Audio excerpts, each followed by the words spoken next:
What is happening? Welcome to the Plus Pitch podcast for this lovely day. And we are streaming today. This is a video that we're doing every single day. It's not always going to be the streamers. It's going to be mostly the SP Roundup in the future. But there is nothing to talk about from yesterday because there were no games yesterday. So here we are with the SP streamers for today. Here we go. Record this podcast. Make sure you follow the Plus Pitch podcast, get the audio version as well. Here it is. What is happening? Welcome to the Plus Pitch. This is what you get when you get it live, guys. Oh my gosh. All right. What is happening? Welcome to the Plus Pitch podcast, your morning pitching podcast from pitcherlist.com. My name is Nick Pollock. Today is Thursday, March 27th. It is opening day. And yes, we are going to talk about baseball. So it is opening day. And if you don't know this already, guys, we are going to be on playback.tv/pitcherlist at 2:45 p.m. and then streaming the entire day. We're going to be able to watch the game. That is not your StatCast. That is not your game day. It is the actual video feed of all the games, and all of our chat is going to be synced and watching it with us. It's Twitch, but for live baseball. Go to playback.tv/pitcherlist. We're doing this the entire season. It's not just today. Anytime baseball is on, we will be playing it at Playback. You'll also see a lot of your favorite people from the industry inside these streams throughout the entire season. We've got a slew of guests today, from Inoceris to Justin Mason, Paul Sporer, Casey Bubba, Foolish Baseball, Bailey Freeman will be there, Mark Lumino, Draft Neck Mark will be there. So many people, Chris Blessing, Mike Curlin, Joe Bond, Jason Collette. I mean, it's so fun. We're doing this. Frank Stanfield from CBS. You guys got to be there. Just go to playback.tv/pitcherlist. Watch live baseball with the community. Synced up. It's the best. But right now, we got to talk about what are we doing today with our starting pitchers? Who are we starting, and who are we starting tomorrow? And we actually have a new thing on the site for PL Pro members. I have my table for Saturday's starts. The day after tomorrow, you will see my rankings a day early for those who have PL Pro. It's just a table of it. I'm also going to be putting out a sit and start tool that is going to be a week ahead of those sit and start tiers, and then the rankings will come out inside of this article. Okay, so that is big plans for us with PL Pro members this year. You got to get it. But let's just talk about these streamers today, all right? And first and foremost, if you have Tanner Bybee in your lineup, he has food poisoning. And I heard that he was scratched. I was terrified. I, of course, have been in on Tanner Bybee this preseason. He's okay. He's fine. He's just food poisoning. So I don't know when he starts. It could be tomorrow. It could be in 2 days. I don't know. Whoever the Guardians replace him with, you don't start. You don't start. Okay? All right. So we have this new thing also in our articles where it's PLV projections are doing the team offense rankings. We're going to update this every month or every week or month or so. So it's not even my takes on it. This is literally our projections in their future lineups and how we expect them to perform. The only difference we have of home versus away is at Colorado, at Fenway, and at Cincy, and then also at Seattle. Okay, those are the four that we feel that there is a difference streaming away or home. Keep that in mind. So, for example, Boston is top tier in Fenway, but then average on the road. For Cincy, it's solid. It's a second tier at Cincy, but then on the road, it's weak tier. It's the fourth tier. Only 5 tiers here. It's amazing to stream teams at Seattle. Of course, we know that one. And of course, Coors, last year was just average. It wasn't as terrifying as it used to be. While away, it is poor. I do want to note, I have a theory about facing Rocky Road. This is a phrase I have for facing the Rockies offense on the road is just so much worse. It doesn't really go into effect until about a month in the season. Why? Because they haven't been tested against Coors yet. That is, they are used to Coors affecting the baseball coming in, and then on the road it just looks weird, but they haven't been in Coors yet. So that effect won't really hit them until about about a month long into the season. And it is opening day. I have my streamer record that I always do with PLBot. That is our projection system. If you want that, we have daily and weekly projections powered by PLV, which is different than your standard projections because we include the actual pitches that batters see into our model. And we have Process Plus, this amazing rolling chart that says, hey, look, what pitches have they seen? Are they swinging at pitches that they should swing at? Are they making contact on pitches that they should or not? And are they hitting those pitches hard, more than average for each one of those? And it's incredible. It's based on the pitches that they see. And then we call it Process Plus. It's so cool that Kyle Bland went to Sabre Seminar, applied, and was able to present it. They accepted his application to present at Sabre Seminar, talk to major league clubs about this who are very interested in it. So you can get access to it, a rolling chart throughout the season and all the Process Plus numbers you want with PL Pro. So definitely go and sign up for that today. You can get 15% off with promo code podcast in capital letters. So let's talk about the streamers for today. Well, we have Zach Wheeler and Paul Skeens and Garrett Crochet and Tarek Skubal. Look, guys, if you have an ace, just start the ace, okay? Logan Gilbert, Cole Reagans, Chris Sale, Blake Snell, Pablo Lopez, Michael King, Logan Webb. You're starting all of those guys. Now, a little more questionable inside that auto start tier, Framber Valdez against the Mets. I know it's Framber Valdez. You're going to do it. But his curveball was the thing that was so good in the second half. And in the spring, his curveball actually hasn't been very good. It's just kind of telling him like, oh, right, cool. The volatility will likely still be here this year. So good luck. But obviously, we're going to do it. It's opening day, whatever. Yusei Kikuchi gets the White Sox. And also, he's going four-seamer slider. We love that. Four-seamer slider Kikuchi is the best Kikuchi. So that's good. I'm just worried about later on when he kind of loses one of the fields, the Angels won't be there to help him. But it's the White Sox, so you go with that. Hunter Green is hosting the Giants. He's looked great in the spring. Justin Steele. Well, he gets Arizona, and that's fine.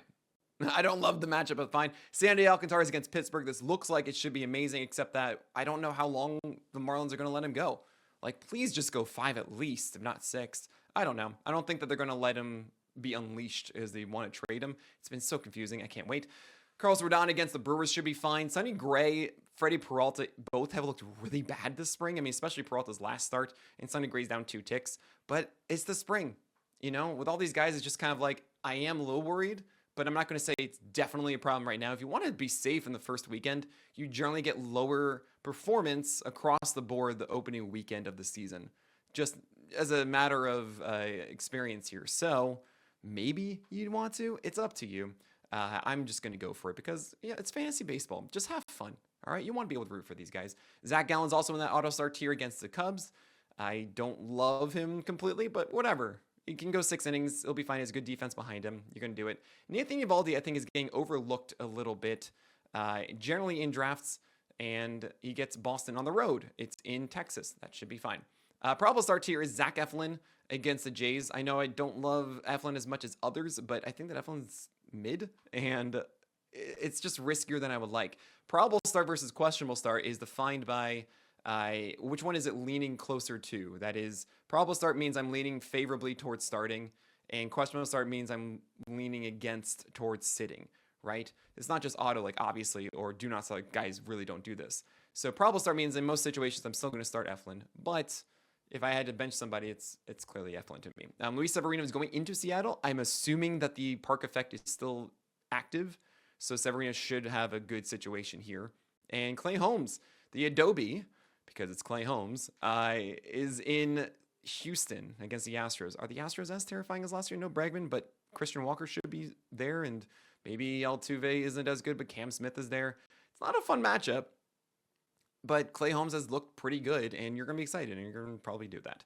Questionable starts. I don't like Jose Barrios at all this year, of course, because it's the great undulator. The guy goes up and down. You don't know what you're going to get, and I don't know where he's at right now, and it's the Orioles, and that doesn't seem fun, and I'm just not going to do it. Sean Burke is our streamer of the day, the only one I can select. The other one really is Severino's at 27% rostered, and yes, I'm adding rostership into the tables this year, which is pretty cool.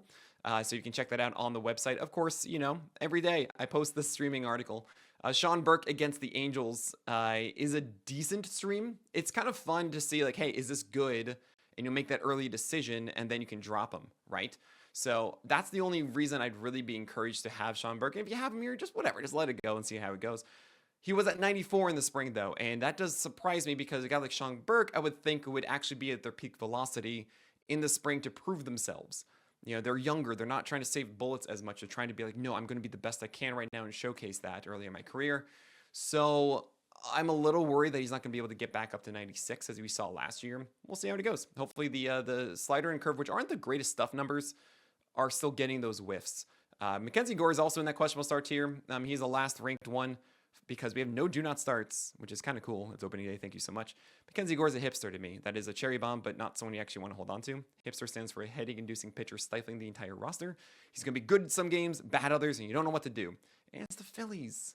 And I don't know. Maybe this is a 5.1 innings of 6 strikeouts and 2 earned runs or something, but it could also be like 4.2 with 4 earned runs and 3 walks, and it's just really annoying, right? So I don't really want to start Mackenzie Gore if I can avoid it. All right, looking forward to Friday's games. We're going to talk about those after this break. So Friday starts. We have Yoshinobu Yamamoto, Dylan Cease. Ace is going to ace clearly there. I'm a huge fan of Ryan Pepiot, and I have him over Luis Castillo. Maybe I shouldn't, just because Castillo is in Seattle. However, Pepiot gets the Rockies to, yes, I just said all those things about Rocky Road not being as big of a thing now, but it's still not that good of an offense. And Ryan Pepiot is just so filthy. I think from a skill standpoint, I prefer him over Luis Castillo. While Castillo has the athletics, which don't have like the worst offense out there.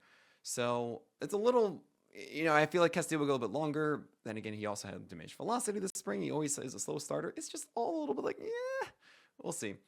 You have Hunter Brown against the Mets, also an auto start here with Jack Flaherty against the Dodgers. The Dodgers, hopefully everything's fine with Betts and Freeman, and that's okay for them. But they might be a little banged up. That might be a way for Flaherty to have an easier outing here. I think he's just been so good that you got to do it. And with Hunter Brown, I don't love Hunter Brown. I do recognize that he has done well for a while. And the Mets, though, are a scary offense. I was tempted to put both of these into probable start, but I think if you have Hunter Brown, you're going to start Hunter Brown. I hate that my comp for him is Mitch Keller, though, but that's another thing. That's a completely other conversation. I very much hope to be wrong about the Mitch Keller comp for Hunter Brown. Probable start here is Jeffrey Springs. He's actually only 17% rostered, making him the stream pick of the day. Everything I think about with Springs off the field that I don't like, you have Jeffrey Springs going into Seattle, and he went 8 strikeouts and 2 walks in his last start. In his tune-up, we didn't get anything else except the box score. But that kind of showcases, okay, your command is better than it was previously in the spring. As long as you're getting those changeups down, you should be good in this one against Seattle. Kevin Gausman goes against the Orioles, 91% rostered, obviously, and I am fine with it, I guess. I don't really love Kevin Gausman. I don't think he's doing anything different this spring. And the splitter, honestly, is not getting the whiffs that he really needs to still. So I think you're going to be a little bit disappointed. He's kind of a Toby this year. I hope he can make it to Holly territory, being like a 23-24% strikeout rate guy. But I don't really want to buy into it. I think he's too hittable for the most part, but fine. I like this more than Barrios, at least. Questionable starts here. You have Reynaldo Lopez, who has not looked good this spring. Reynaldo Lopez has been at 93 miles per hour in the fastball. And last year, if you remember, none of his secondaries had a 60% strike rate. He was very lucky to have a massive left on base rate as high as he was, and the walk rate was under 8%, which is not what it should have been given his low strike rate. So because of that, going against the Padres, who are a good offense, I am sitting this one out. I am very terrified of this one with Reynaldo Lopez. Tomorrow against the Padres, that's a questionable start. Mitch Keller gets Miami, but it's Mitch Keller. Merrill Kelly has a good defense behind him and is going opposite Jameson Taillon, who also has a good defense behind him. Among the teams that have good defenses, really the Rangers, the Diamondbacks, and the Cubs are the main ones that I think of. Like, cool, these are really good offenses that should help their pitchers. Defenses that should help their pitchers.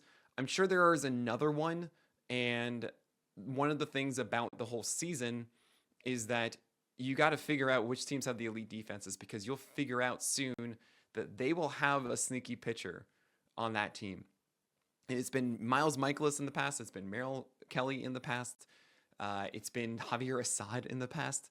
This happens. So it's kind of why I'm a little bit more in on Matthew Boyd. But anyway, this is a matchup that it can go well for them. I don't think that they're all that great. I don't feel like I need to go after Merrill Kelly or Jameson Taillon. Tanner Houck is here. He looked so bad in his last outing in the spring, and it's at Texas, which is a little scary. So I'd prefer not to go with that one. On the other side of it is Jack Leiter, who I mentioned he has a good defense behind him, but he's been more hittable than we've liked. And I'm waiting for that Jack Leiter start where it all comes together. I think it's going to take a little while as he has an improved arsenal now. He has a sinker for right-handers and changeups for lefties. He also has that slider and curveball to pair with that four-seamer that should be elite and be amazing, but guys are still hitting it, which is weird. And I want to go after Leiter, but at the same time, I feel very scared that this is going to be a hipster situation of just, he should be so good, but is he? Kind of thing, and you're just waiting for it to actually come through. I have those feelings a little bit about Jackson Jobe. Recently, I talked to Eno about Jobe on the craft yesterday for like 10 minutes. You should definitely listen to that. And it made me more tepid on him because, long story short, the cutter and the curve that have amazing stuff and they look so good don't have high swing rates, which means they won't have as high swing strike rates as we want. And the high swing rates are on the four-seamer that actually isn't really profiled out to be a massive swinging strike rate pitch or really a whiff pitch. But because of the swing rate, it will be a higher swinging strike pitch, right? It's kind of like a George Kirby's in that way. So that's not good. And I wonder if Jobe is going to change his approach a bit to make that work well. All right. Anyway, that's Jack Leiter and Jobe. Jobe we won't see until Monday. Actually on Tuesday. Ugh, it's annoying how long we have to wait for that one. Charlie Morton is also going here at Toronto. I am not a fan of this, but I recognize that there could be a cheap win. So fine, but I don't really want to go after Charlie Morton. In the do not start tier on Friday, you have Tyler McGill at Houston. Don't really want to go with that. I think that Tyler McGill's command is not very good. It has looked a little bit better in the spring, and the stuff on the four-seamer is cool, but he doesn't have the other components really complementing it well. And it's just one of those frustrating guys. I think it's too much of a risk, personally, to start him at Houston. Kyle Freeland at Tampa Bay. Not a fun one. You do not want to pitch in Tampa Bay. Unlike last year, which was the Trop, which is great. It's George Steinbrenner Field, which is more favorable to hitters. And Kyle Freeland, you can have moments, but no. And Connor Gillespie is starting for the Marlins against the Pirates. You're like, who? Exactly. It's fine. You don't need to do this. He probably won't go 5 innings. You don't want to start Connor Gillespie. All right, that is it for today. If you want Saturday's streaming rankings, well, you just got to go to the website and have PL Pro. I'm also streaming every single morning, of course, 10 a.m. Eastern Time on playback.tv/pitcherlist. Hope to see you guys there and hope to see you later today for opening day. Oh my gosh, I am so excited about this. But that is it for today. So my name is Nick Pollock, and may your BABIPs be low and your strikeouts high.